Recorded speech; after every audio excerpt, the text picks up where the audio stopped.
This is NBC from studios at Richmond Hill in Kingstown with the frequencies of 107.5 and 90.7 FM. We welcome all those who have joined us via other social media platforms. We're joined in studio this morning by Prime Minister Dr. the Honorable Ralph Gonsalves and online by seismologist Richard Stewart. That should be Rod Stewart and Professor Richard Robertson. Gentlemen, good morning and welcome. Good morning. Good morning. Good morning, Richie, and good morning, Rod. I just, and everyone who is listening, I don't know if Roderick Stewart, whose name I believe is spelled like the rock star, whether he has any rock star status. I don't know, presumably in seismology, I don't know if he can sing anywhere near, and you know all those popular love songs by Rod Stewart? Yeah, he's a seismological rock star. He's a seismological rock star. All right. When I saw him, I didn't think that he had the leg moves of Rod Stewart. Sorry? I didn't think that he had the dance moves with the legs, like the original Rod Stewart. I do not want to be disrespectful at this point, but I have heard all these jokes many times before. But do you have any facility to move on your legs on the dance floor? Good morning, Rod. Good morning, gentlemen. As we continue with our program today, let's, as usual, recap from yesterday and come right into today before we start speaking and fielding questions. Right, so Rod will get the update. Okay. There's really not much to report. Since yesterday, in terms of earthquake activity, it's been very quiet. We've been having occasional volcano tectonics, occasional long-period earthquakes, no sign of tremor. So it's very, very quiet. The problem we've got is trying to compare this to before the explosions happened. Because in December, January, February, when we were having very gentle dome growth, the only signals we saw then were recorded on a station near the summit. Now that station's being destroyed by the eruption. So we don't know if those small events are occurring at the moment. But ignoring that, we're not having any of the events that we've been seeing throughout this explosion series. So that's a good point. It shows that the volcano's not got a lot of stress inside it. Last night, we recorded another signal from a lahar on, we think, the eastern side of the volcano. We expect to record these from time to time. But really, seismically, it's quiet. The other thing to report is that we did an observation flight yesterday in a fixed-wing aircraft. Conditions were not very good when we were up there. It was very cloudy, but we got some views of the crater. We got some photographs, and there doesn't seem to be any sign of a dome at the moment. We did see a lot of steaming. There's at least 2 vents that are there. We think we saw a spine as well. But we'll be continuing to pick up information on this as we go by and try and work out what's happening inside the crater. Maybe, Richie, you want to say something about the photos I brought back. Right, yeah. I think people always wondering how it looks now inside there, and I'll try to give you a picture. Most people, when they went to the Soufriere, would have seen a dome in the middle, a big open area, the dome, and then there's a flat floor, there's a lake on the right side, and then in between December and until the explosion started, you had a new dome grow, right? And so therefore you had 2 domes in there. Now what you will have, when you go up then you will see no dome. What you will see is an open crater that goes down quite a ways down. So it's like an inverted cone, top of a cone, inverted, right? So the opening is at the top. And that crater, you will see, if you go up on the windward side, you would look across, and where you saw the dome growing before in 2020, 2021, that's kind of more or less, you could think of that as the epicenter of where the crater is. But you have a huge crater that goes out for a couple hundred meters in terms of width. And in it, it's sort of had so it's deeper now than the pre-existing crater floor, right? And in it, you have sort of loose material. You have two pits, two sort of little pits, which Rod mentioned, two vents, and it is there. A lot of the steaming is happening. A lot of the steaming also happening to the northern side, sort of closer to the side where you have the 1812 and where you have the 1979 dome. And that pit, along the rims of that pit, along the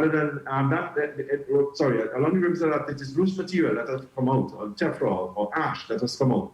And the ash was built up so high that on the side that is on the Laracai side, where the lower lip of the crater was, that tephrine is such high that it's as high as where the Laracai side of the crater rim was. So in fact, now you could walk all the way from the windward side all the way around, and you could essentially walk into the crater without actually going on the road, because the material is built up so much, the cone that is around the hole has built up so much on one side that it is right next to where the rim of the crater is.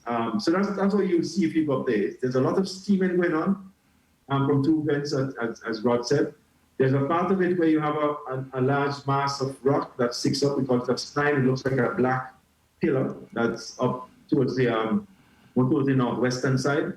And then on sort of the northern side, if you're looking across to the northern side of the crater, you can have a lot of steaming in some areas where you have some probably remnants of the 1979 dome. But essentially what you have is a big open crater in the middle of a pre-existing crater. You wouldn't see any domes. What you have is a crater with lots of ash and lots of loose material around. And the edge of one of the craters is so high that it actually comes up to the lip of the pre-existing crater rim. That in the old days, you used to have to take a rope to go down. Now you could just walk all the way around and get into the crater, which is, it's interesting that it actually ends up being like that, because it means that, you're probably going to have more visitors than you would like up there.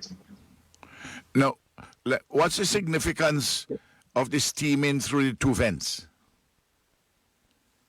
You can do that. Well, I think it just means that you have some hot material still close to the surface, first of all. Which is what would be expected. Even if it has stopped doing what it's doing now with the explosion, you would expect that you have some sort of heat source, magma. There's still beneath the surface somewhere. It's probably cooling down, giving off a lot of gas. Most of the gas is going to be water. But also the steaming is because of the fact that you also might have a little bit of water, both in the magma itself. I don't know if there's any water in the ground still. But a lot of the steaming is coming from the magma essentially degassing. And it because you have so much loose material there, sometimes it kind of gets, the place where the steam comes out gets blocked. So it has created two little explosion craters where pockets of steam will come up. So the steam is really telling you that the volcano is degassing, freely in a big way.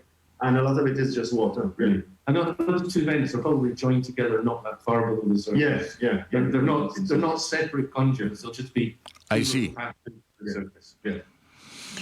Now, what is the significance of not having, that you hardly have any seismic activity to report since the last eruption on the 22nd? That's now 5-6 days ago. Yeah. What's the significance of that?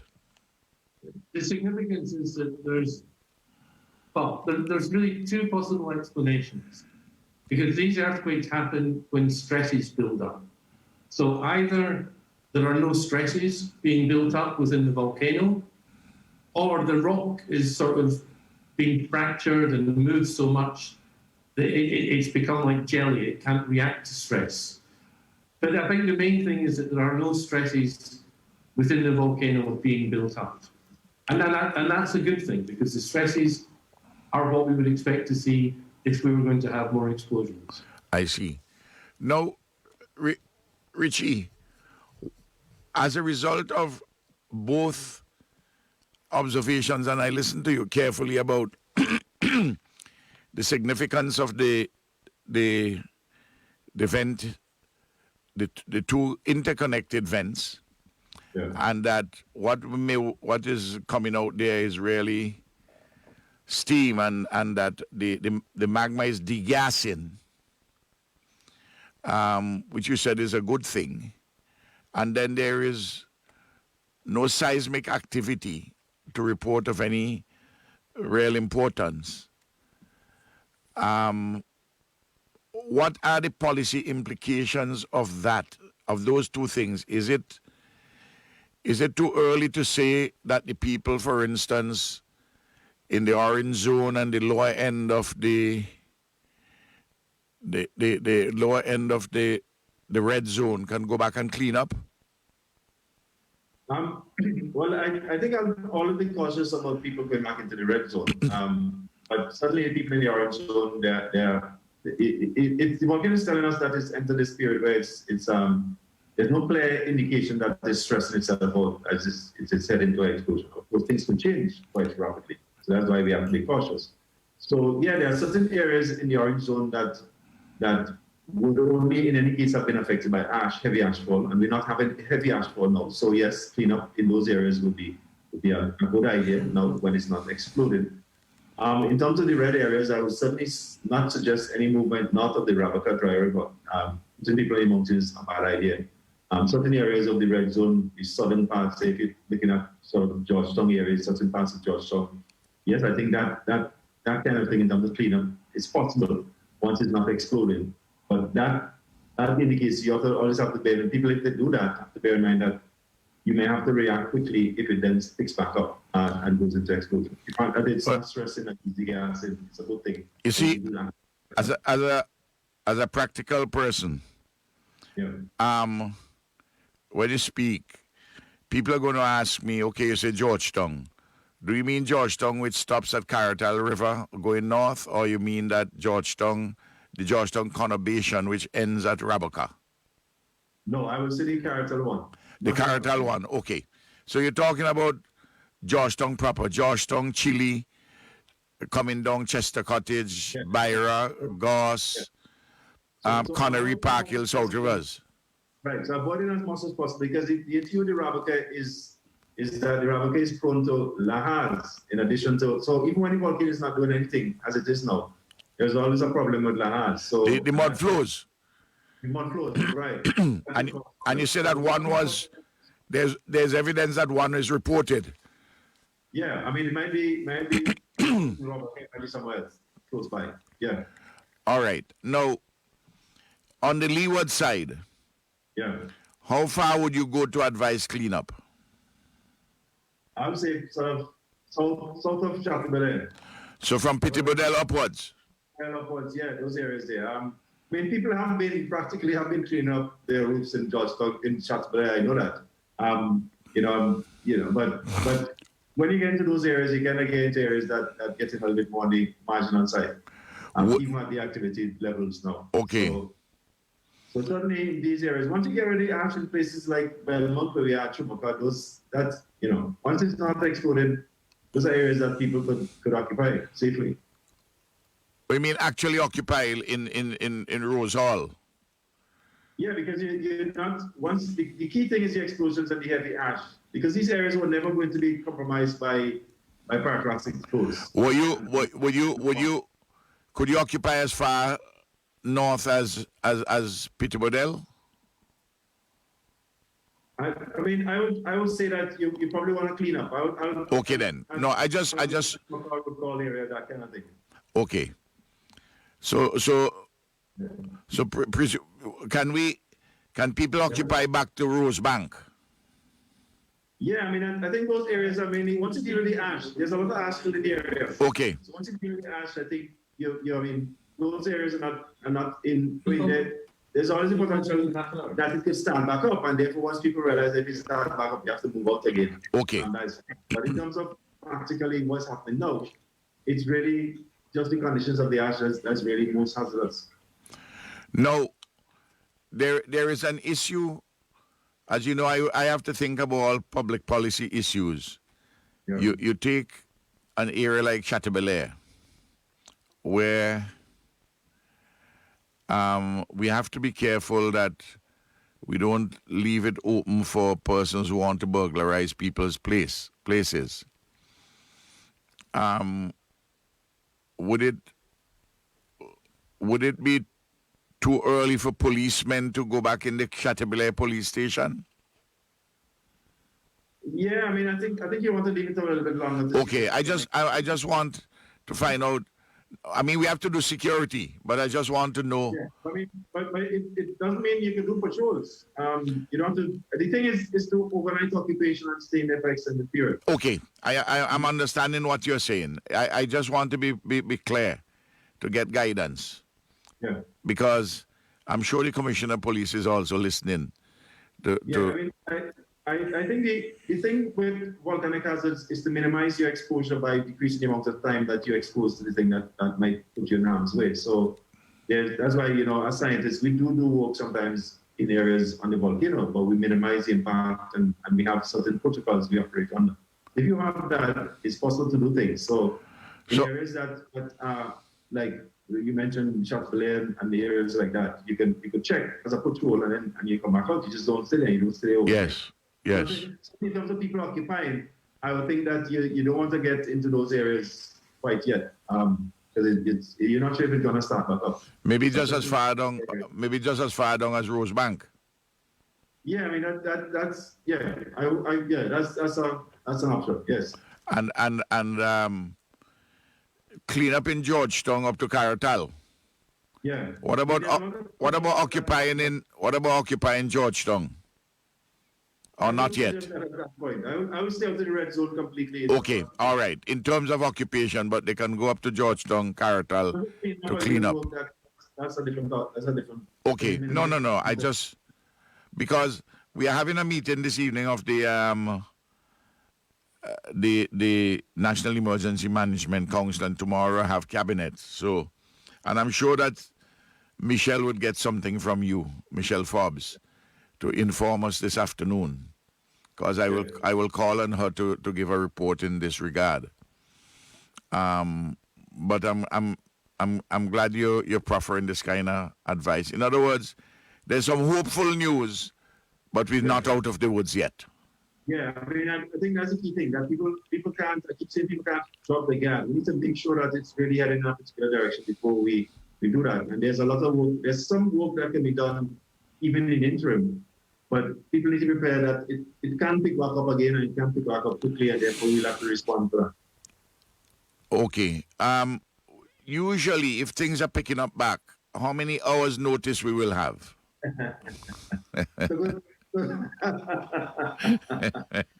See, psychologists looking up to the sky. Easy 1 hour to answer that question. But remember that at this point in time, unfortunately, our network is not at optimal as we would like. Yes. As we did last time. Last time we said we couldn't give you certain kinds of time frames, and yes. Way. I mean, there's no guarantee that would happen again. So I think it's best to be cautious. Okay. At least in the next few weeks or so, and let's see if it keeps quiet. If it keeps quiet, that question will be easier to answer, I think, as we go on. Okay. All right. I think brought up an answer for you. But my answer to that question, how much time would you have, is enough. That's my answer. It could be as little as hours. It could even be reaction to something that's happening at the summit. You might actually see activity. Okay. And then you want to take out. But it's short notice that people might have to move out. Okay then. All right. Hours. All right. Yeah, bear that in mind. All right. Dion, any query from online? Well, I think, Prime Minister, the general queries there, persons asking if they can go back to the village, the same discussion that we're having right now. Yes. Well, the summary for them out of this discussion, you don't go back and reoccupy any red zone area, including Georgetown, but you can safely go up to Caratal and clean up, but don't stay overnight. And then you can go and up in Belmont where they are in Rose Hall, Trumoka, and you can go down to Rosebank and move to Rosebank, but bearing in mind, clean up and move back, but bearing in mind that you'd only have at most a few hours, and clean up in Pittibadel, but don't go Pittibadel. Isn't that the broad advice? Yeah. I mean, I think yeah, you can use the time to clean. The other thing too is that you need to. I think you need to make sure that you know the numbers of people and things like that, so that if you have to respond, you know your people, you know what kind of numbers you have to deal with. Okay. Now, Yeah. I think that's generally. why I asked specifically about Chateaubriand? I mean, I got the overnight security report, and there is a small group of persons. I'm not going to say the numbers and so forth, who went there and broke in 4 or 5 houses, and stole some pieces of electronic equipment and things like that. I haven't gotten the full report yet. You remember very early I said that when I flagged the security issue, I said that every disaster at some point raises frontal the question of security, because you or invariably every disaster raises it. And because you always have 1 or 2 persons who are criminally minded, some antisocial elements who in a sense are a step or 2 ahead of the seismologists. They begin to make judgments a little ahead of you, because their activity involves certain risks. And they're assessing risks, which and therefore we have to respond in making those risks more problematic for them in terms of our security apparatus. You understand the point? Yeah. So, I mean, I think in a lot of the areas, like even certainly in places like Chateaubriand and Petitbriand, there's a lot of cleanup of the roads and stuff that needs to be done even before people move in that direction. So there's a lot of cleanup on the roads. I think they've reached now, it looks like Rose Bank or something like that. I saw that there. Yes. Well, there's a lot more as you go further northwest. Yeah. A lot more. There's a significant amount in Chateau. So, I mean, I think even in terms of people thinking of reoccupying spaces like that, there's a lot of work that needs to be done in terms of cleaning ways. And otherwise, if you don't get rid of the ash, it's going to be remobilized. And one of the key things, I mean, I think as you move forward, to bear in mind is that we're heading fast to the rainy season. And if you don't get rid of a lot of that stuff on the ground, it's going to now start causing damage to the structures and the places. So yes. I think as much as during this time, even if you either occupy or to move selectively to clear things and clean things. Yes. That's a sensible thing to do. Yes. Okay. There's one question. Is it possible that after all the eruptions and activities, can the volcano become an active one? Become a what? Can become an active one. Well, it is an active volcano. It's a live volcano. I don't quite get that.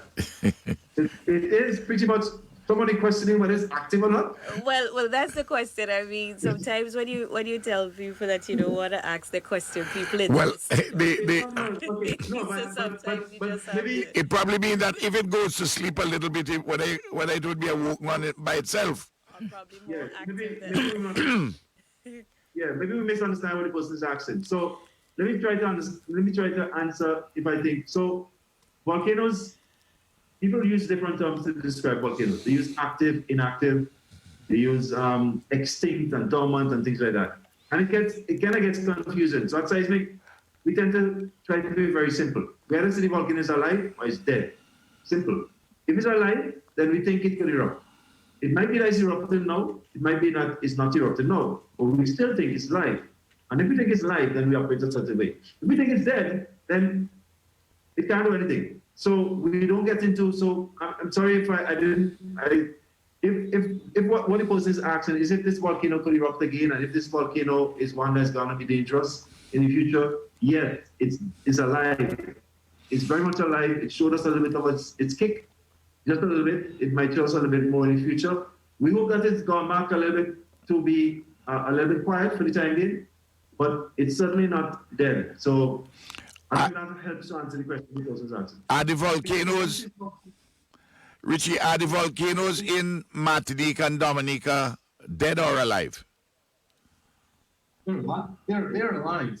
I mean, some of the Caribbean islands have hundreds of years between actual eruptions, but they're active all the time. It's just their natural time period is hundreds of years. And Montserrat is like that. Even places like Ceiba, they're considered active volcanoes, even although no one's ever seen an eruption at them. Yeah. So every volcano from Grenada in the south, Ceiba in the north, is considered active. Every active volcano is active. Yeah. There's also a bunch of dead volcanoes on those islands as well. But I think also when it goes to say when you say active, Yeah. what Roberts means is that the live volcanoes that we have, you have earthquakes, you have fumaroles, you have something that's saying that they are alive. There's heat. Yeah, there's always something happening. Yeah. Even though they're not erupting, there's always something happening on them. Okay, I get it. Now, it's dead when you pronounce it dead when you don't get any of your seismic signals which will tell you it's alive. Yeah. Anything. When it's old rocks, when you don't have any seismic signals, when we don't have any kind of indication in any way that it has hot material, as Rod said, down below that wants to come up. So this one, we won't be around to pronounce it dead. Yeah. It will be pronounced dead by, I don't know. By several decades from now. More than that. Yeah, I don't know if our grandchildren or great-great-grandchildren will be around when this volcano is considered dead. It's pretty much I would say it's not even middle age yet, this volcano. I see. Interesting.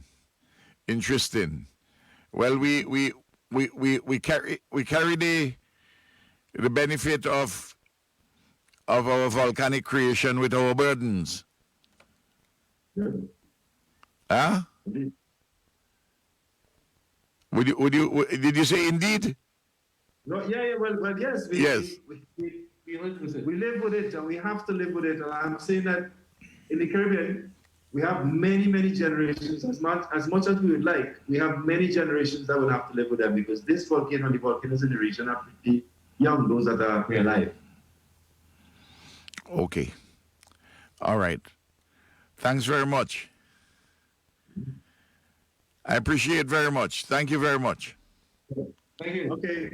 Thanks. All right, thank you very much, gentlemen. We'll hear from you tomorrow, God's willing. No, I know that yesterday I got a call from the Office of the High Commissioner designate to St. Vincent and the Grenadines from Canada.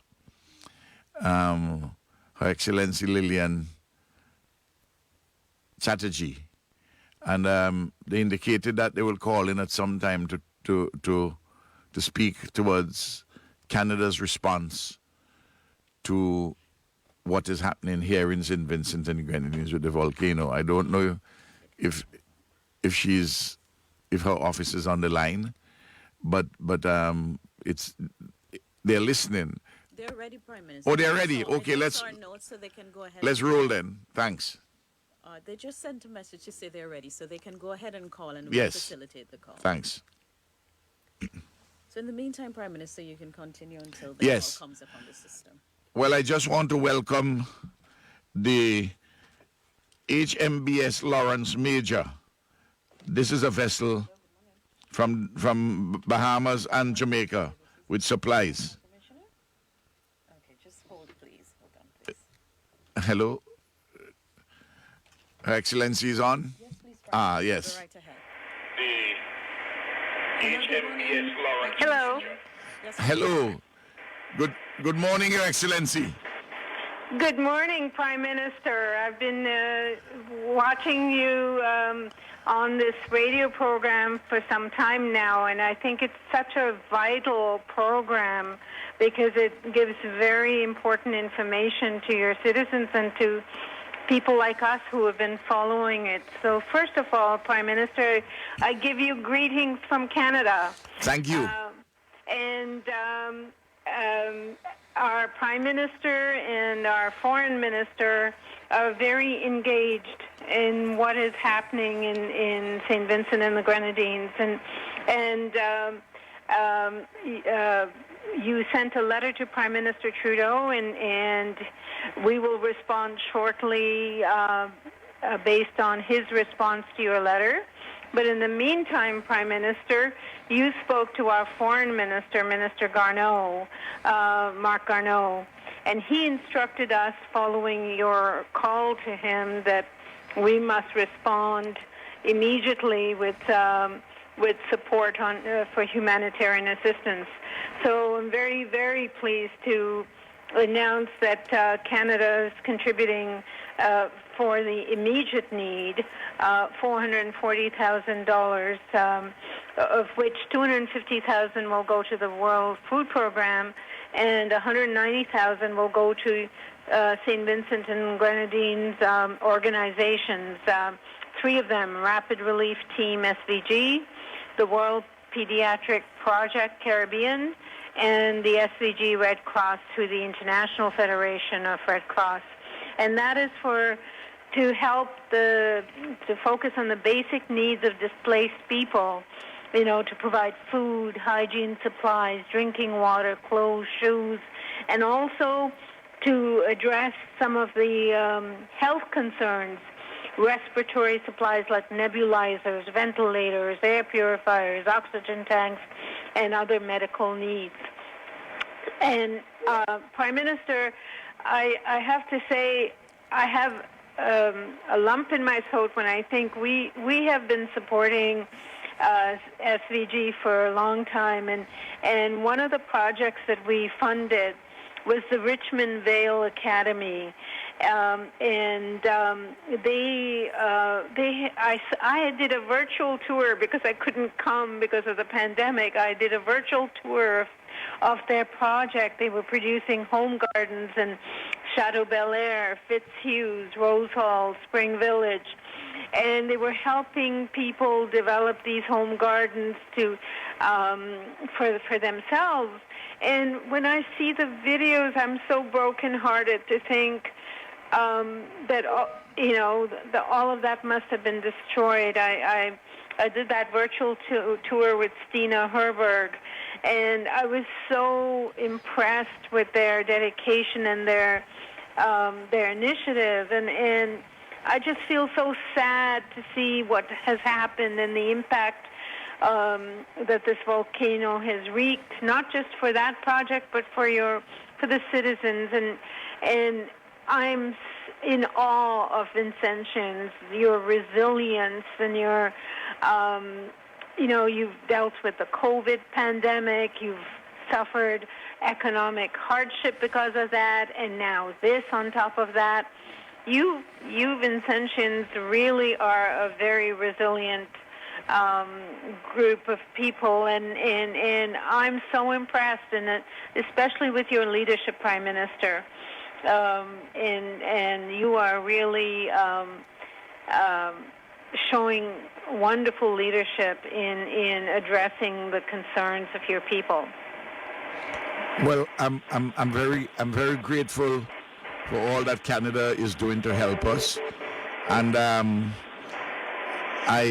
I want you to please give your distinguished foreign minister my warm regards, and of course our friend Justin, the Prime Minister. Make him to know that we love him very much, and we're looking forward to a continued partnership, particularly in the recovery and the reconstruction phase. And the organizations which you have chosen to provide the $440,000 Canadian to, certainly the public would know that the World Pediatric Project it's a very important project, and I'm glad they are getting some funding from you.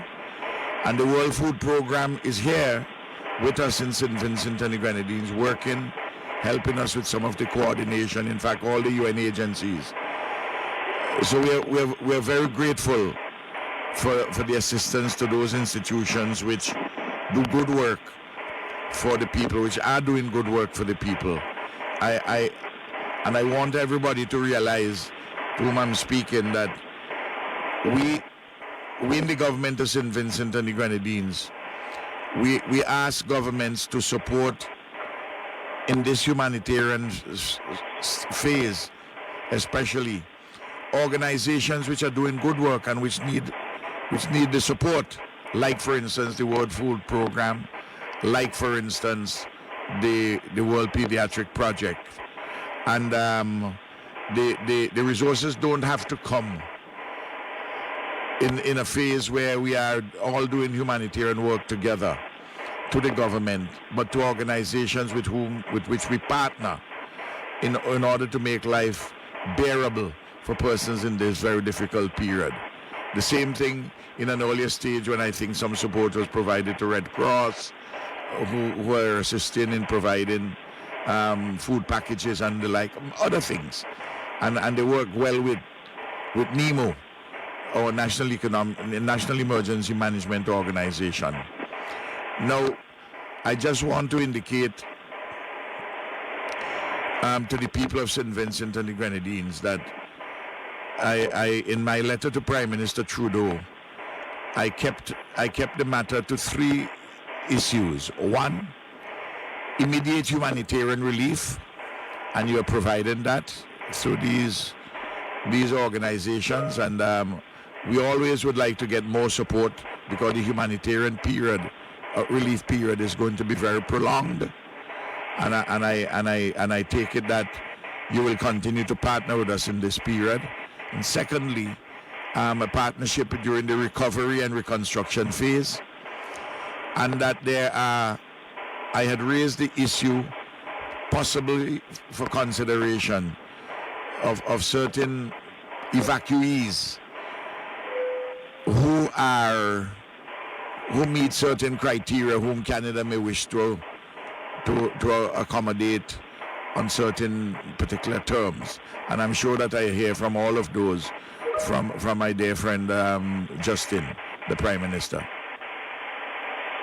Well, Prime Minister, I will let my Prime Minister respond to you on your letter. I can assure you we are hard at work looking at a response.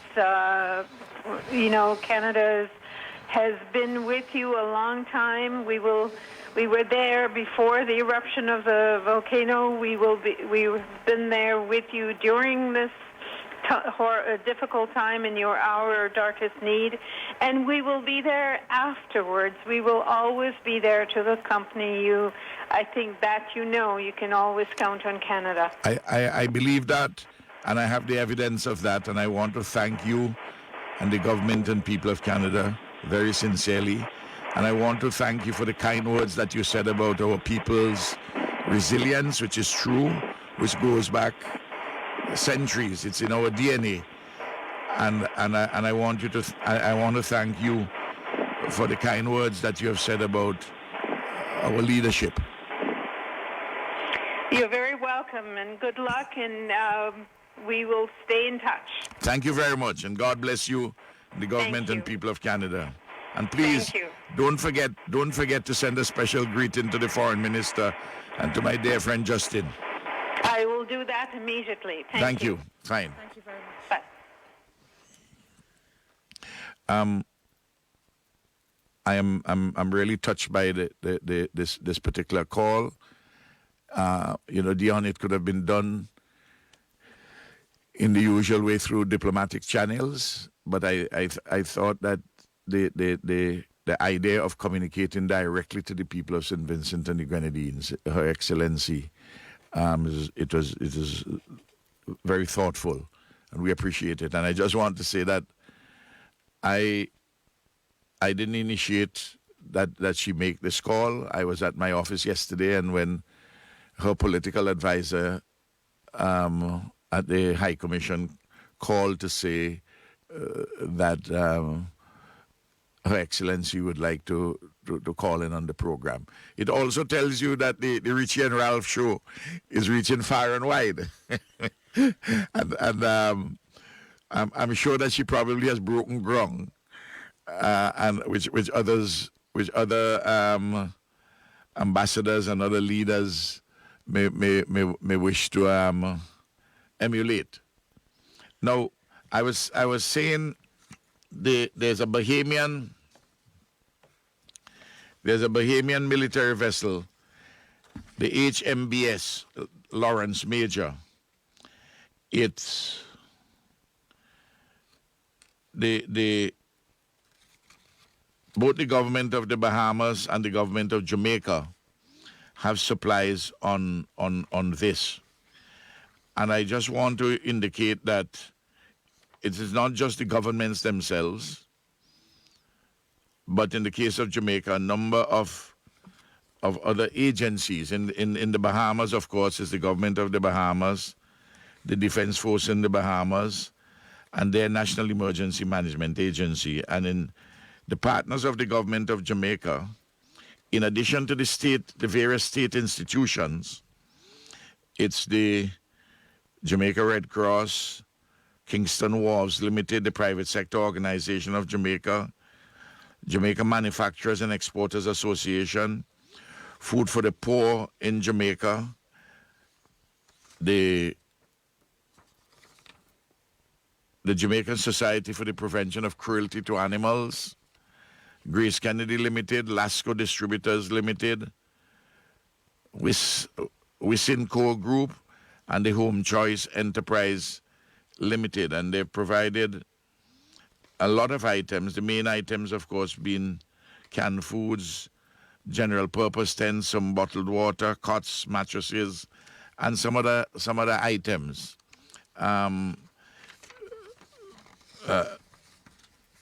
The two ministers, Sabota Caesar and Carlos James, are greeting them because I would have liked to have gone there, but I'm here. I can't be two places at the same time.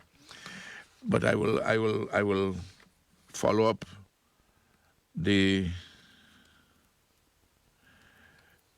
estimated value of the shipment is about 165,000 US dollars, which we are very grateful for, which would get to the people. I just want to make sure that that NEMO, I think NEMO should, in addition to all what would go to persons in shelters and the like, you notice that there's a Jamaica Society for the Prevention of Cruelty to Animals. And they know that their dogs and cats and so forth, in addition, of course, to larger animals, but they have on the list some cat food, some dog food, and some puppy food.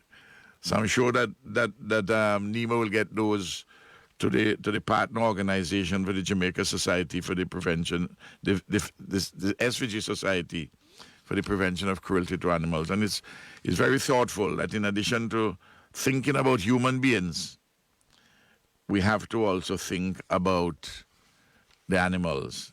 Not just the animals which we can sell and eat, like the cattle, the sheep, the goats, the pigs, but also our pets, our dogs and our cats. And it's very thoughtful. And I want to thank all these organizations, in addition to all the various departments of government in the Bahamas and Jamaica that put together this particular package. I want to point out something. There are some people who are getting in things like canned foods. And though there are no duties on them and no charges, no handling charges, I don't want you to get frustrated if you bring in things like corned beef and tuna and sardine and sausages. I don't want you to say that the customs is seizing them, because the customs is not seizing them. What is happening is that the veterinary division, animal health, public health, they're requesting clearly as part of the law that you fill out the requisite form which deals with health matters, because they're interested to knowing where these items originate, where were they manufactured. They have to look at the expiry date. If they have any suspicion, they may have to test. And very importantly, to be able to trace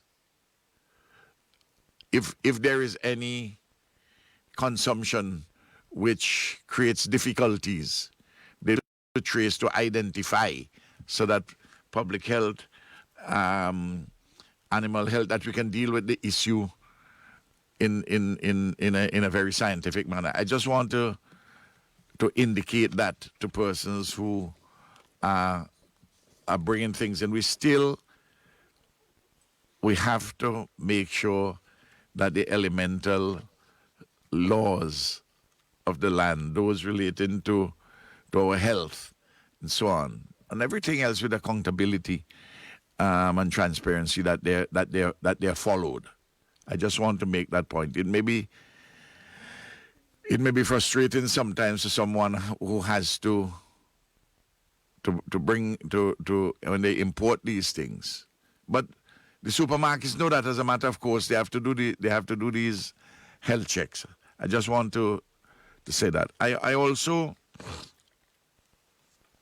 want to speak very much to the question of I must say, Dion, you really have to get accustomed to talk while you have the earphones on, because I feel I speak more freely and my voice is different than when I have them on. You who are professionals, you get accustomed to it. Well, you can use them, Prime Minister, when you're taking a call. Yes. But yeah, the ear, nose, and throat, they're all Connected. They're all connected. I want to speak something about COVID. You know, we had an 11th death. This is an elderly gentleman who was in the isolation center, 87 years old. And of course, he had certain severe comorbidities, certain pre-existing conditions. And that reminds us that COVID, though it is not an automatic death sentence, as almost automatic, like, for instance, Ebola and HIV and AIDS in the early period, before they got the requisite medication to help to make persons with HIV and AIDS live a long time. But it can kill. And even though it doesn't kill you, COVID, it's a serious illness. It can debilitate you, because there's something called long COVID. And Dr. Thompson and the other health specialists have been talking about this, and it's well researched, that it could affect your lungs, it could affect your heart, it could affect, in some cases, I'm told, even accelerate your diabetes, and can create difficulties even in relation to cancer of the mammaries. I've been so advised. So that we have to be careful with it. And long before we got the vaccine, we were making the point that repeatedly, that to address COVID properly, we have to do early identification. We have to do the testing. We have to do the contact tracing. We have to do the quarantining or the isolation.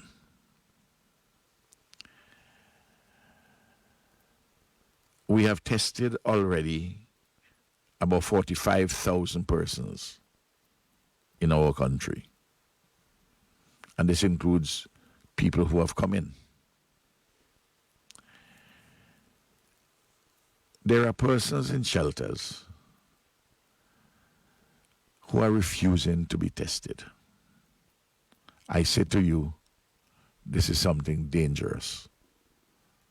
Your refusal is dangerous to your health, to that of the community. I'm not getting yet to vaccination. I'm talking about testing. Half of the people who have COVID do not have symptoms. I want to repeat that. Half of the people who have COVID do not have symptoms. They're asymptomatic. Others will have symptoms. The cold, the cough, the wheeziness in the head, and all the rest of it. So I am urging everybody to get tested, and especially in the shelter. I was amazed to find out that when there's someone who you know is doing a karaoke who had some pre-existing condition, danced and fell and died. Person said that it was COVID, but it was not COVID. The person didn't die of COVID because the PCR test showed that the person didn't have COVID. But even while that rumor swirled and people in the particular shelter where this person died, it was amazing that people were there refusing to take the test. I'm not talking yet about vaccination, to take the test. We are seen at Stubbs 2 days ago. There are 5 persons at the shelter tested positive. 4 persons in the shelter and 1 who is not at the shelter all the time, who goes and comes, given his own duties. Now, it is true that we have been fortunate, and the Ministry of Health has been doing good work to help to contain this matter. But as was shown at the time of the Christmas last year, it is so easy for a few persons, including those who are asymptomatic, who have COVID, to spread it like wildfire. Remember, there was a big spike, and we had to take certain measures to clamp it down. And we successfully did that. Now, I can't see the reason that you don't want to be tested. It is important for your health, for persons who are interacting with you, and for persons who are with you in the shelter, or those who are crowded in homes, particularly in those homes where individuals are now, you have more persons in the family than usual, in the family house than usual, because people have generously taken in family, friends, and even strangers. So please test. And I'm going further and asking you, pleading with you to take the vaccine. It is important for your health. We have only had 13% of the population who were vaccinated. I know that some persons have some queries about the AstraZeneca vaccine. But all the scientific reports would tell you with crystal clarity that the risks, any risks involved with AstraZeneca are minimal and the benefits are huge. For any of these vaccines, they reduce the markedly transmission.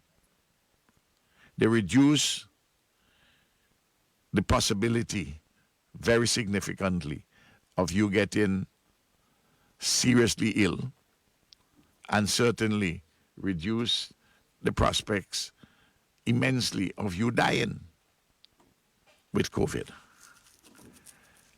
So I'm urging. The chief medical officer has said to me that there are lots of people who are saying they will take the Sputnik. Some of them say they want to take the Sputnik, which she took, which Roger took, which Comrade Ralph took. Well, if that is true, remember I had written the Russian authorities for in relation to the Sputnik, and we have received an offer to purchase. Well, they've sent a draft contract for us to purchase 50,000 treatments. That is to say, both components, the first and second jab. And there's just something which we have to clarify on the contract. I had a meeting with the CMO on Sunday, and she sent off that clarification. That request for a clarification on something, not about the vaccine itself, about the contractual terms.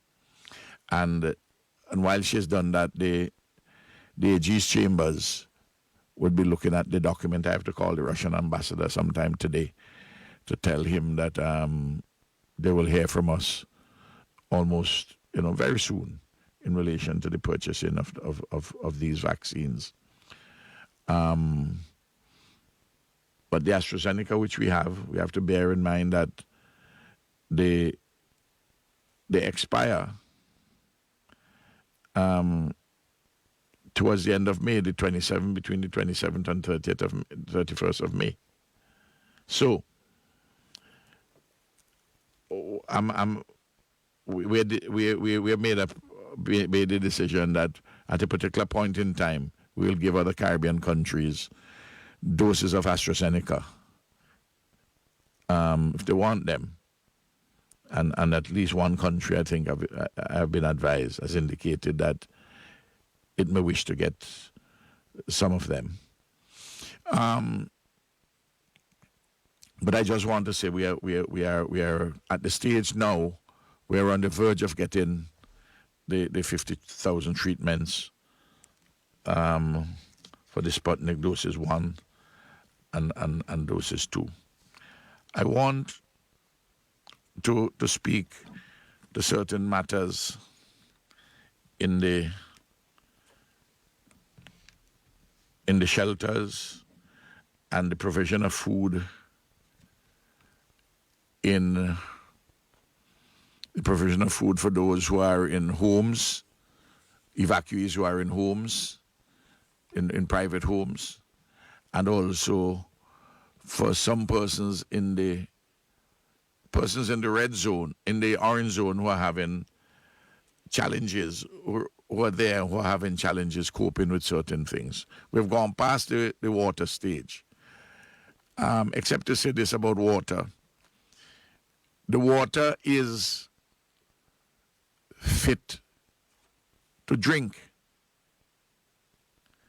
Yesterday, someone called me and said that they haven't had any drinking water. I said, but do you have water? Yes. I said, but you can drink the water. It's safe. The one coming through the pipe. And she said, well, 3 people told her that it's not safe. I said, the people who told you so, who are these people?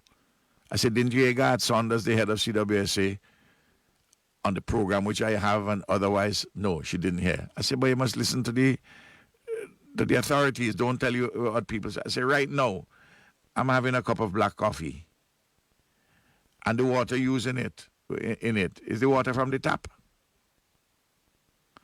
And she said, oh. I say, I also, from time to time, drink from the tap, but I also have bottled water. This has been the case even before the volcano. But you can drink the water from the tap. It's safe. It has been tested here and overseas. And I reported, this is the second time in a few days. Over the weekend, it came to my attention, and I spoke to Garth Saunders about it. And he said that they were going to do an information campaign about the safety of the water. Apparently, some persons haven't had bottled water, and particularly when we didn't have any water, don't want to drink any other water other than no bottled water. But the water is safe. It's good quality water. I wouldn't say that unless I was informed about the tests done locally and those done regionally, internationally on our water. The other thing I want to make, a point I want to make about food. In the shelters, I'm urging strongly those persons who are catering. And it happens not so much with the persons in the kitchen, though it has happened on the spot, but there are some people who are catering and taking in food. Try to bring the food on time, because you can have problems. Not only people like diabetics and the like who have to eat on time, but if people are accustomed to eat somewhere between 12 and 1 o'clock, if the food comes at 2 o'clock, it's a problem. And it's a problem for several reasons.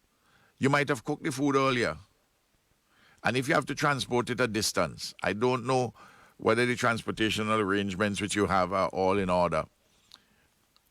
But if you cook food, you leave it and you transport it in a hot vehicle. When it reaches the destination, it may not be of the same quality. Not that you can't eat it. Not that something is wrong with it. But you have to bear those things in mind, please. The other thing I want to ask, people who have been engaged to provide, private operators who have been engaged by one entity or the other, or government or any private sector, any NGO entity. I haven't seen it, but I understand that there's competition on social media. Whose lunch is better than whose lunch, and whose lunch is bigger than whose lunch. I mean, that is not a productive activity, in my judgment. They may disagree with me, but I'm a particular. I've always spoke my mind, but I'm a particular stage in my life that I speak it even more freely. Particularly in matters which are, I think are germane, important to any particular exercise in which we are doing. You just produce your food, your best meal that you can produce in all the circumstances. You know, let's cut out this. It's almost juvenile competing with one another. I haven't seen them, but I was told, so I don't know what they are saying. But the idea to me is one which we should avoid. Let's just don't allow other people on social media to goad you into doing these things. One of the reasons why you have so many more people in the shelters than originally is that the quality of food and the treatment in the shelters, broadly speaking, the quality is, people are realizing the quality. And some people who are at home, they say, well, it's better if I go in the shelter. And some people in the orange zone. And some who went into private homes say, look, it's better for me to stay in the shelter. In all the circumstances, they feel better, of course. While you have approximately 7,000 persons in the shelters, you have a similar number registered in private homes. But there are more, and there are people who haven't registered. And I just want to urge those who haven't registered yet to register, because we're trying to have a proper inventory of those who are in the homes to assist with food packages, and there are lots of food packages going out. I don't want, however, in all of this, for 50 people to be missed or 100 people to be missed, either because the information was given and somewhere gets lost, slipped through the cracks. If that happened, call Nemo again. They have a better communication system than on the first day, for instance, or on the second day. We have a whole big area, I must say about 30 people. I visited them on Friday with the computers and more telephone lines and so on and so forth. A lot of good volunteers. Public servants who have been assigned, but who also volunteered, and teachers and other persons just say, yes, we want to help. And we're grateful for all of that. I also want to urge that persons who are being served either in the shelters or in private homes or in the orange zone where people bring along food and the like. In fact, some food is being delivered in the lower regions of the red zone, like in Georgetown and Dixon and Chapman's Village, the Langley Park area. Over the last couple of days, I've been advised. It is wise, of course, for people not to be going up over the Rabaca River, or certainly to go down to Fitzhughes and Richmond and the like. I went down there on Saturday, and I've seen what it is. But I'm asking persons also to be reasonable. As soon as there is a hiccup arises, a problem arises, a torrent of complaints are ushered forth in all different directions. Look, there may be an odd person here and there who are in this business who don't have their heart and mind in it. But the overwhelming majority of people are good people. And sometimes they may make mistakes. If there's a problem, we solve the problem. But these are individuals with families, husbands and wives and children. And we are in danger of, if the persons who they are serving, some of them become wholly unreasonable, you're going to induce in some people who are volunteering a sense that, look, this is an ungrateful business. Why am I killing up myself? I'm taking more harassment for nothing. And you can have volunteer burnout. And will break down the social solidarity which exists at the moment in the country. I want to mention that. I want people to realize this. I also want to ask people, if supplies are being brought, let us say the distribution of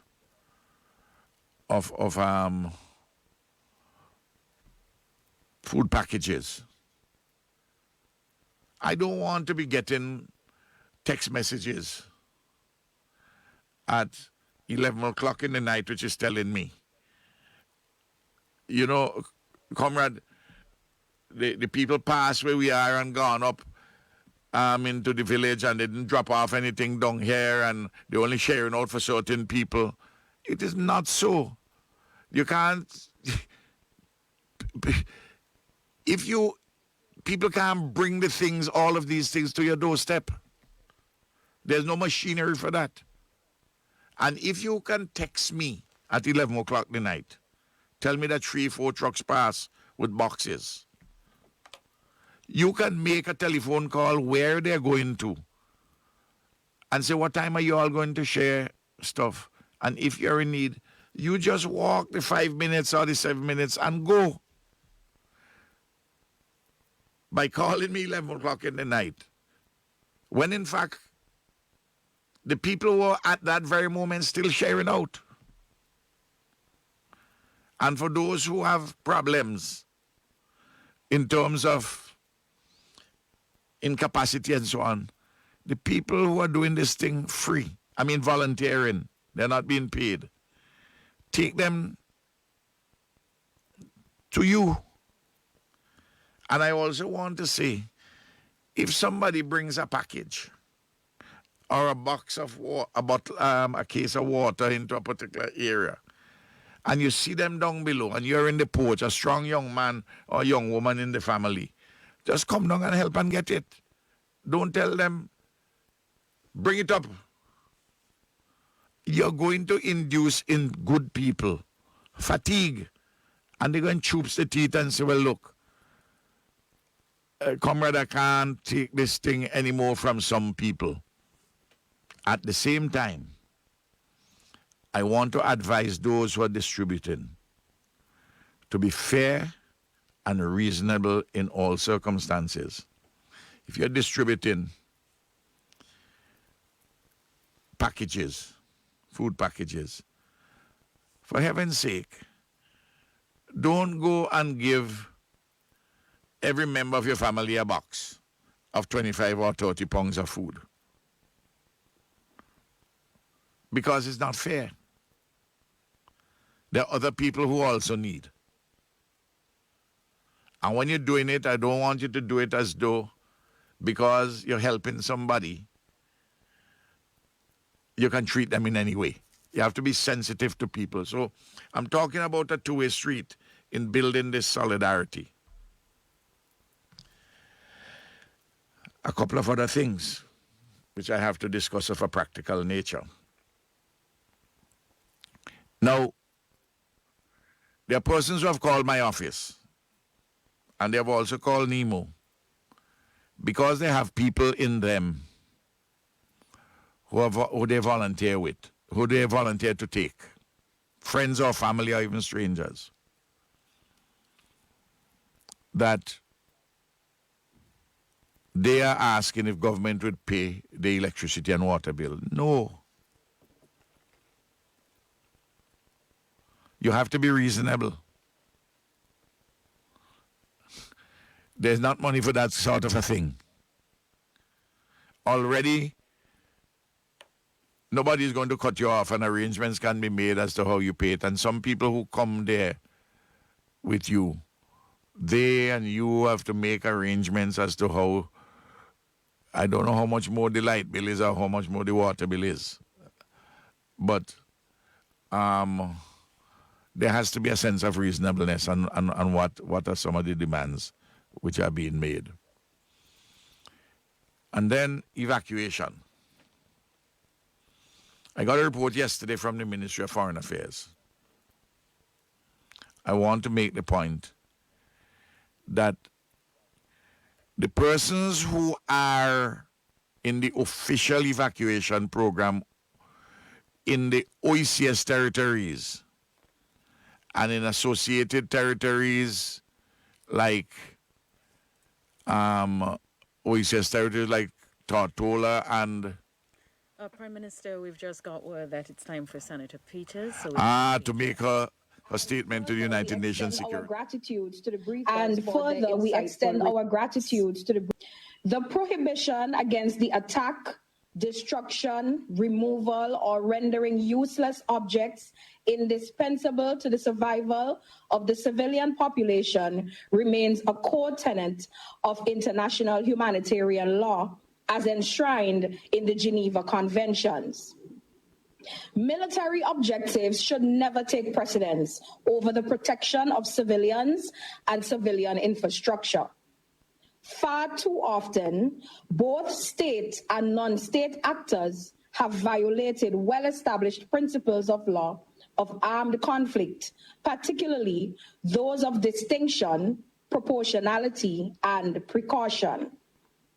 Sanctions and ill-designed counter-terrorism measures continue to stymie both development and humanitarian access in many locales, bringing untold suffering upon the local population in an attempt to achieve narrow political objectives.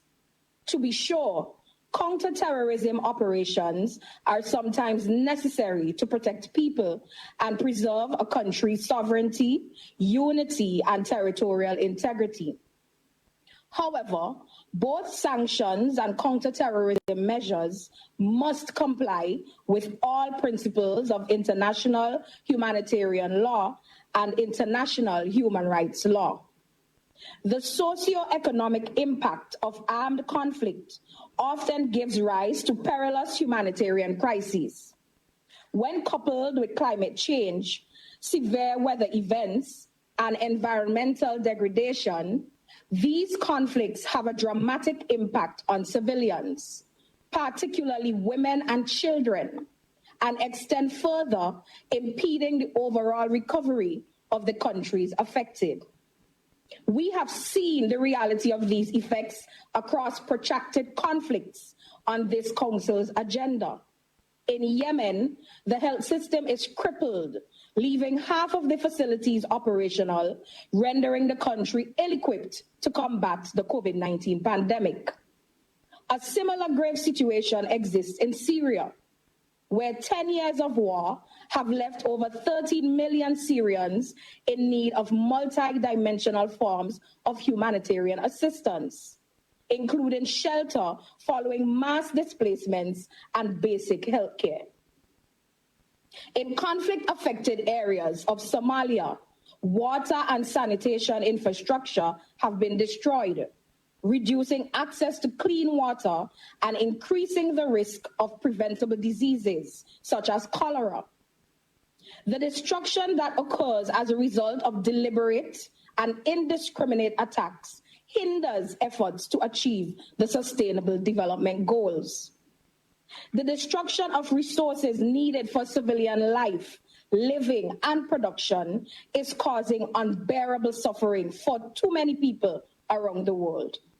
It is only through staunch compliance with the principles of international law that civilians and civilian infrastructure will be afforded the protection they rightly deserve. We call on all parties to conflict to safeguard water stations, healthcare facilities, and other essential infrastructure necessary to reduce vulnerability and promote development. The rehabilitation of infrastructure already devastated must also be prioritized to alleviate dire humanitarian situations. In this regard, we continue to encourage the international community to contribute to the restoration of critical infrastructure in countries affected by armed conflict, without which millions will be forced to remain dependent on humanitarian assistance for basic necessities. Reconstruction is also a necessary element which facilitates the safe, voluntary, and dignified return of refugees and internally displaced persons to their places of origin. Acts committed in violation of international law must not be tolerated under any circumstances and must be met with condemnation from the international community. The link between justice and peace has long been recognized. As such, we reiterate our call for perpetrators of these abhorrent acts to be held accountable. Civilians across the globe have suffered as a result of geopolitical dynamics over which they have neither influence nor control. We therefore call on parties to conflicts to demonstrate the political will required to achieve lasting peace and stability. This Council has a responsibility to advocate for the victims of armed conflict. We must continue to raise our voices to ensure their protection and to make certain that the international community honors its legal and moral responsibilities to safeguard the survival of people impacted by conflicts around the world. Mr. President, I thank you. You've been listening to an address to the United Nations on the protection of civilians in armed conflict by Minister of Foreign Affairs, the Honourable Kissel Peters. Prime Minister? Well, the Minister of State and the Minister of Foreign Affairs, the Honourable Kissel Alyssa Peters, made a very important statement at the Security Council at the United Nations on our behalf. The subject today was an open debate on how do you address conflict areas with humanitarian concerns and, you know, the application of international law and related issues. When people see the voice of reason, the voice of concern for those who would suffer in such circumstances, and we don't, as we say in our mantra, is that we are friends of all and we strive for a better world. We are not, you notice we are not taking anybody's side in any of these conflicts. We are taking the side of those who are suffering and taking the side on behalf of international law and international human rights law. And taking the side of multilateral activity, not unilateral sanctions against people. And even when you have counterterrorism measures, they can't just be done arbitrarily. They must be done within a particular legal regime, because even in war, there is law.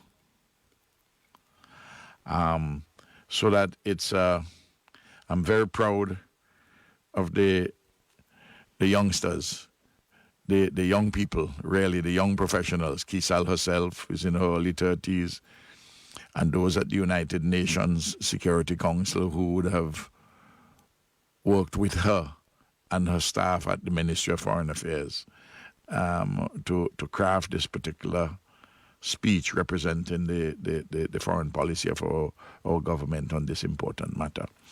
It's a joy to watch it all coming together with all of these magnificent young people. It's beautiful, beautiful. Back to the issue with us.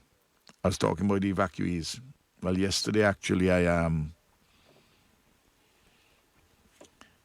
had a meeting with Kisal and also the Permanent Secretary in relation to the matter of evacuation of persons who want to go to the OECS, other OECS countries, and to go to Anguilla, BVI, and also a few to Sabre, because Sabre had indicated they take a few.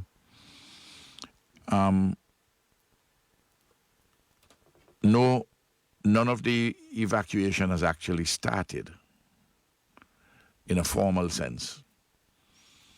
And the Ministry of Foreign Affairs is looking at the transportation arrangements and so on and so forth. And we will announcements would be made.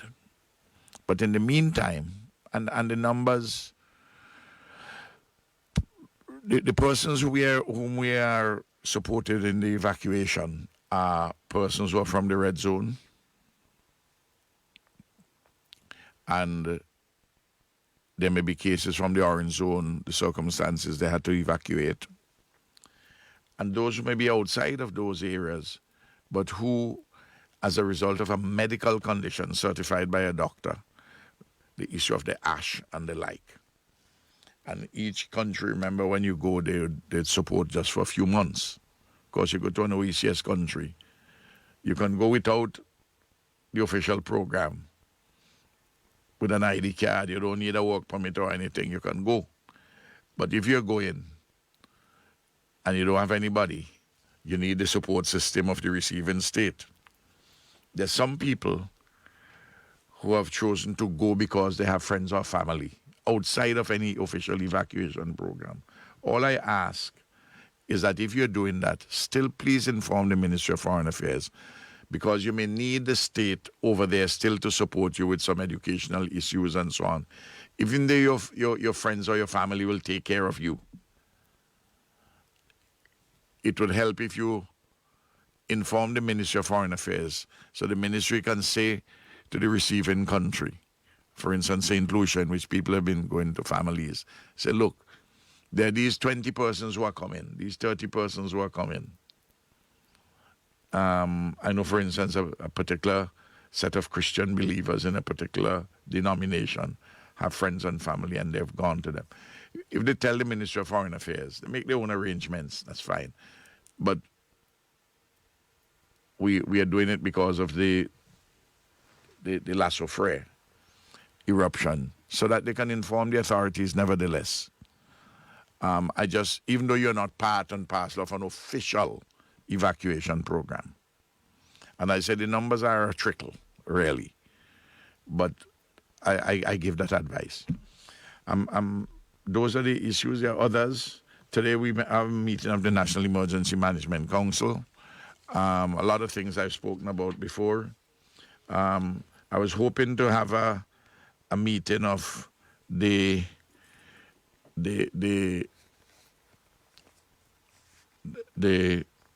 Mercy Committee to deal with some things, but I may not, all the documentation there, I may not be able to get it done for this week.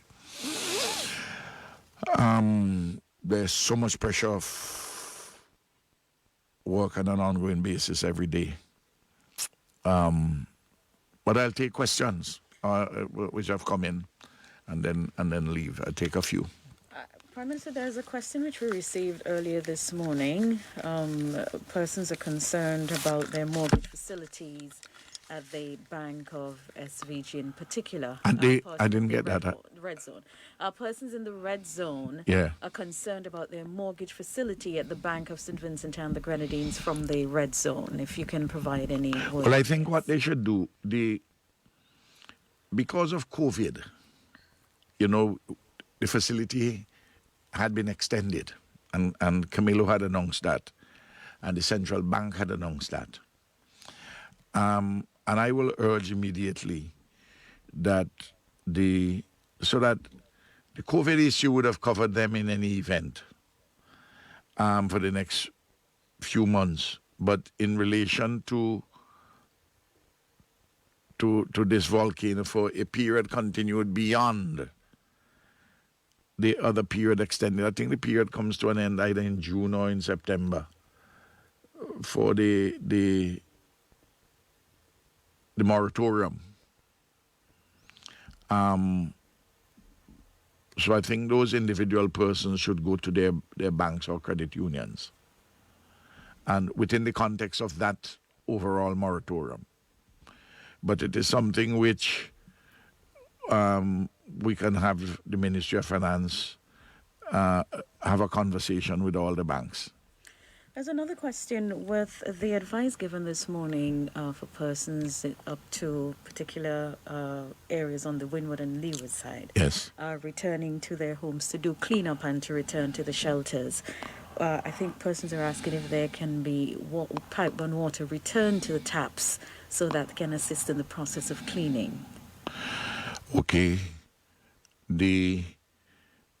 Clearly, in the red zone, you're going to have a difficulty with that because they'll have to deal with the catchment areas. In the orange zones, where the water is returned. For instance, I don't think that CWSA has done any work yet on Perseverance. God can call in and say, and Perseverance supplies the water in Dixon Valley, the Monbentic, Caratal, Georgetown, Chester Cottage. Jennings supplies from Byra coming down. Jennings has been dealt with. Of course, the systems, even though the systems are connected, I don't know whether they can put the water on. Certainly to be served from Jennings. I don't know how much that will help, but that will probably only help a couple of communities. The water systems in Fancy and Sandy Bay, they will have to go to the sources. CWSA to deal with that. But I could understand that point. One of the things which we are doing is that I asked Mr. Jackson, the Director General of Finance and Planning, to indicate to the customs that for a period of 3-4 months, so certainly immediately, I don't know if Mr. Jackson told them 3 or 4 months, to give the relief on water pumps and on pressure hoses, the tax relief. So that is something where people overseas, family members, can help, because you're not going to be able to buy the water pumps here very easily, or the power hoses, so that you can go to a nearby stream and get water and pump it. Not everybody would be able to do that, obviously, but I could see that concern. But there would be a practical issue of getting back the water supply. I can raise that with Garth, but it's an important consideration, clearly, because, and I want to say that I've asked the Ministry of Works to give some practical advice as to how people should deal with roofs, because I see some people with some shovels digging into the sand on the roofs, particularly where the ash, some rain has fallen and it solidifies a little. You may well be taking off the ash, but mashing up your roof, depending on the type of roof you have and how far you go down with these shovels.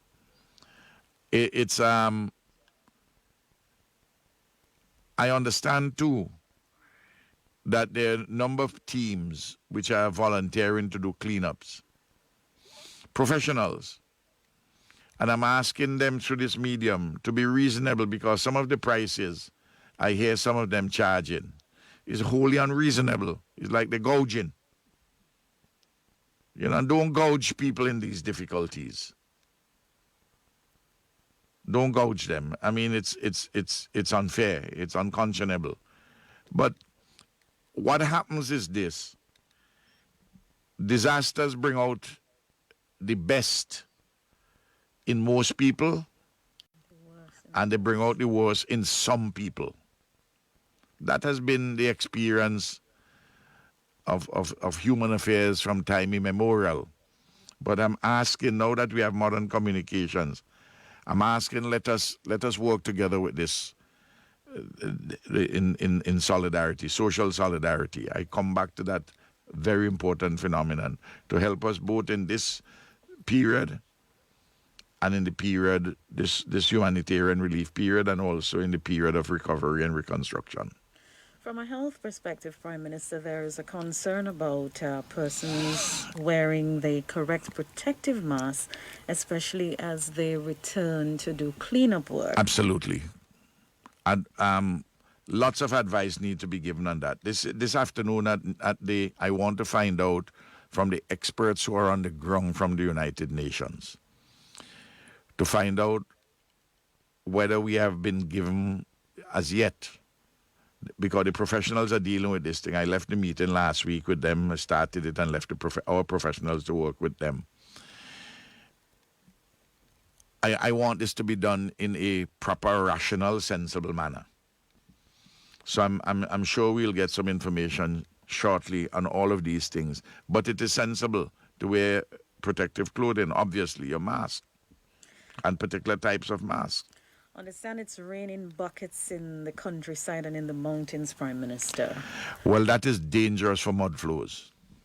You heard the seismologist said that recorded at least one laha, that's a mud flow, on the eastern side, the northeastern side. And if it's raining buckets up there, we're going to have some challenges with mud flows coming down, making it all in the valleys in the northeast, making it all the more important that people be very careful at Raboka and going north of Raboka.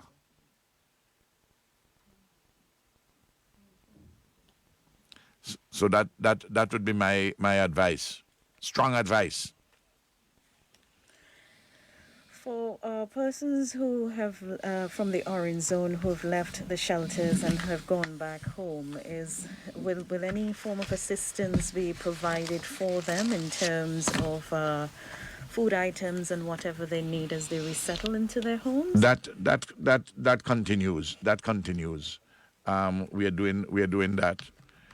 Some people would have a need, and some people wouldn't have a need. For instance, if you have a paid salary monthly, and you're not in any way, even though you have been in the reds you have evacuated and you're staying with people or even going to the shelters, you should be having less expenses while you're drawing your salary still. Unless, of course, you decide that when you leave in the red zone or the orange zone to rent a place which is very expensive, well, then you put yourself in more expense. But if you live in with friends or families, or if you go into the shelters and you have a monthly salary coming in, and you get it whether you're working or not, you should not need as much help, clearly, as somebody who don't have a livelihood. And there would be a period where we have to provide supports in terms of food, and we also have to provide in terms of other social safety net supports. And then when we come to the reconstruction period, clearly, we have to, there's some of the housing needs which we have to work with individuals with. All right, I think, Prime Minister, we can probably end here. But I want to give the assurance that the government is going to be there. There are some people who are forming the impression that the government is getting, to use your expression in a different context, buckets of money. In the humanitarian stage, though some resources are coming to us, you will notice a lot of resources are going to regional organizations and international organizations, Red Cross, CDMA,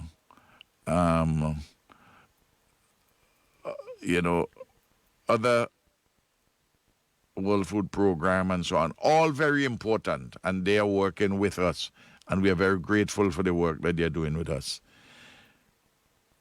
But we have to mobilize resources ourselves as a government to be doing some of the things which some persons are asking for or about. And we are doing some of that. and some pledges have been made, but not every pledge results in the money coming immediately or soon. It may be a little bit down the road. So fortunately, we have some resources from the contingency fund and some other resources which we had negotiated as soft loans. And we are doing that with the CDB, and we'll do that with the World Bank. But we look very much if we can get significant grant resources from our friends and allies overseas, which is all part and parcel of the mobilization effort. And say, for instance, in Canada, is the result of that letter which I wrote. I've written letters to many governments, and important governments too, about what is happening. And I have more to do, and I try to make contact personally also. As you heard in the case of Canada, I spoke to the foreign minister. In the case of, I also wrote to the prime minister.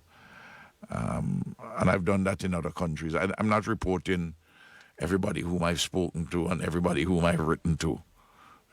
But the country knows me by now, and they know that I will be very vigorous in that regard. We've got a caller on the line, Prime Minister. I'm not sure if the person's still there. Hello, good morning.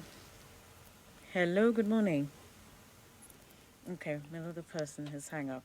I know that several persons have asked this question in instances where their roofs have collapsed and they've got appliances from some of the stores in town. What can be done in a situation like that, especially if you're still paying for these appliances? Well, I suspect that the people who own the hire purchase company are going to want their payments. They're going to want their payments. Some of them may give some relief. That's an individual company's decision. But then, of course, people are going to have a requirement for replacements. You would remember in one flood in 2013, a particular company gave us. Remember, I was asked by this company what they can help us with, and I said, what I'd like you to help me with is stove, refrigerators, and beds. Mattresses, sorry. Well, there's no shortage of mattresses now. But I suspect some fridges and some stoves. We will have to address some of that. I don't know yet the number. But all of these things in the recovery period are things which we are getting our heads around and to do possible costings. Before the end of this week, certainly tomorrow the Minister of Finance no doubt will give us and his officials the preliminary outline of what they're looking at the cabinet, and they will do I'll do some more detailed work with them. The discussion is ongoing. I've had some discussion with them already. And to be in time for May the 11th, to go to the Finance Committee before that date, circulated to the opposition and other members of Parliament, all members of Parliament, and then to the Finance Committee, and then of course the matter of the supplementary appropriation bill and supplementary estimates.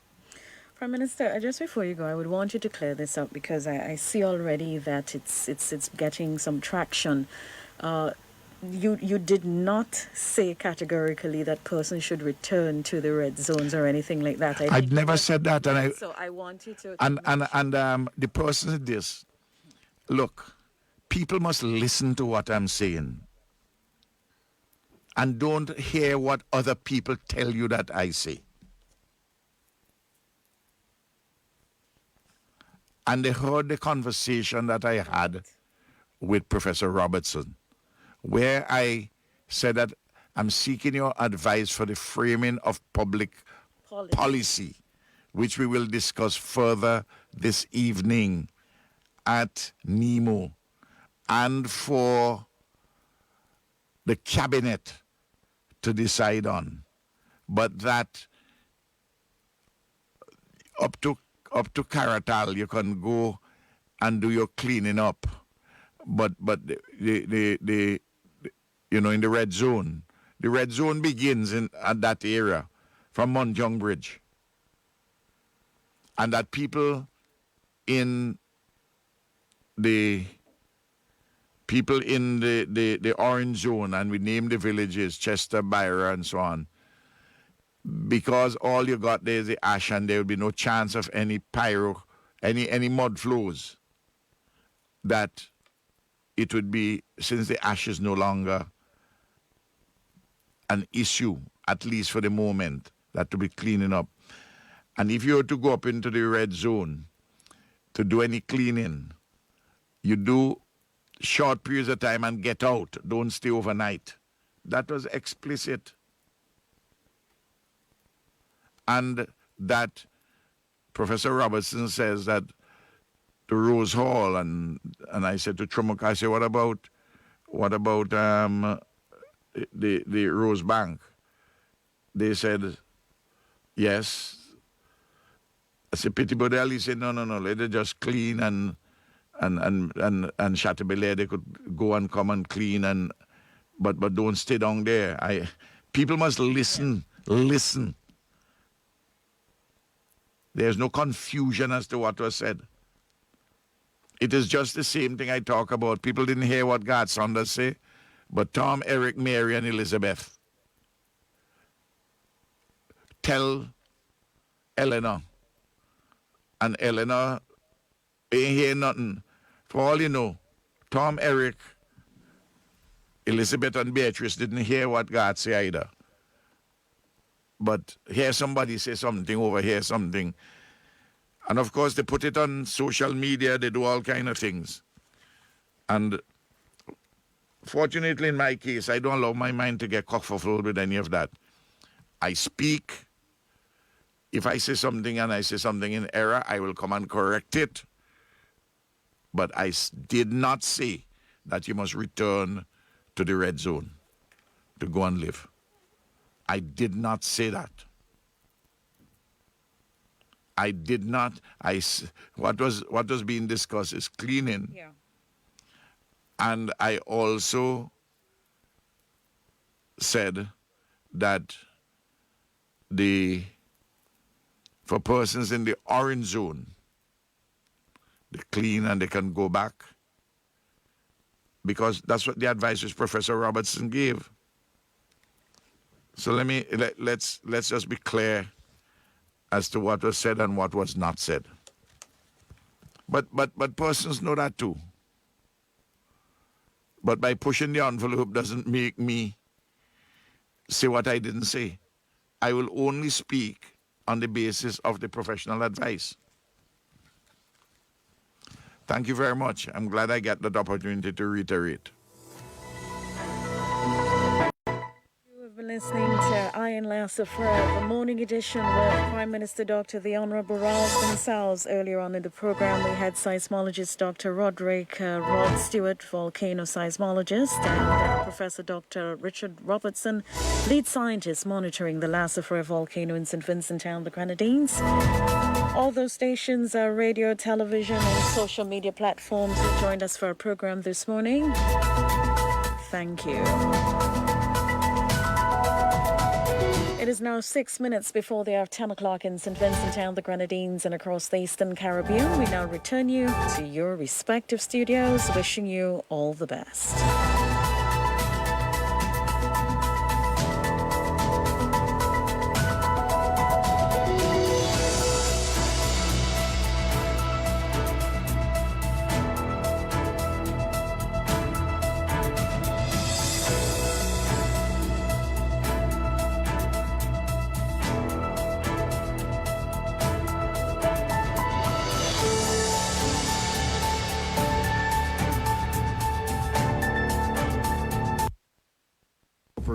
NBC Radio.